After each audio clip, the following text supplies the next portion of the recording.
And if you don't know nothing, you can't esteem nothing, which means if you don't know yourself, you can't like yourself. What I knew about my self-concept up until that point was that my job was to be a good daughter, set a good example for my sisters, and to overall just do what you was told. We had three job opportunities growing up: doctor, lawyer, engineer. Those are what you were supposed to be: doctor, lawyer, engineer. I don't like blood. I don't like math. And I was just like, well, I guess I could argue.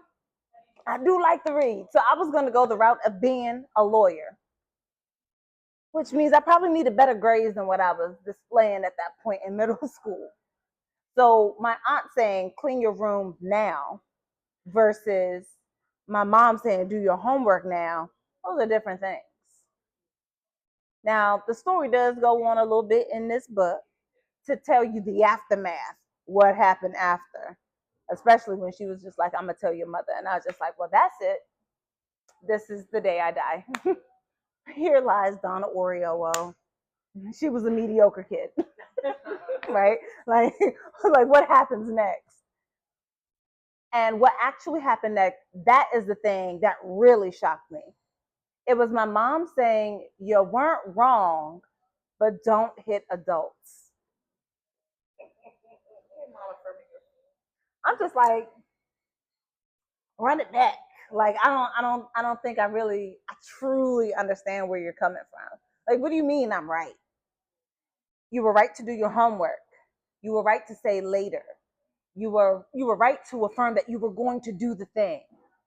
You were wrong when you hit her. Now she said, Dayo, you're smarter than most adults, but don't hit them. I'm just like, what I heard was, you're smarter than all adults. Discipline them accordingly. I know that's not what she said, but that's what I heard. Which means that what happened thereafter completely shifted my self-concept. Because if I'm smarter than most adults, or in my mind at the time, all adults, then that means I was also smarter than my aunt. And if I'm smarter, and my mom's saying I'm smarter than her. So if I'm smarter than my mother, and I know that my mother is smart, I'm damn sure smarter than her. And she's being a child. She needs to be disciplined. Like, and that was not our only run-in. That was our first run-in, not our only run-in. The point is that it gave me a new self-concept, because it took from me this idea that I had to show up in a specific way, that I had to be a doctor, lawyer, or an engineer, that I had to be a good example for my sisters, and that I had to do what my parents wanted me to do in order for me to come into the idea of being a good daughter, a good firstborn, first gen daughter. All that changed.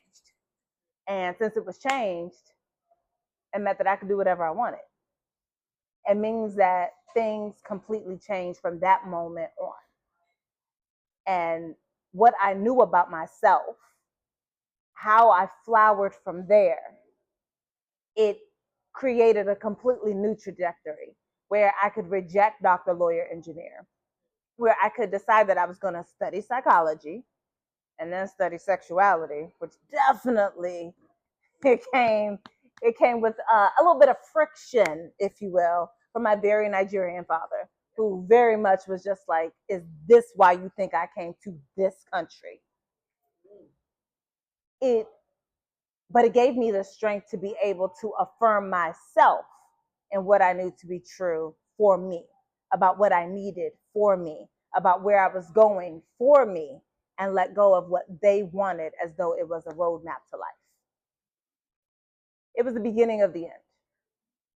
And to that I say, everyone should slap their aunts, because clearly it works.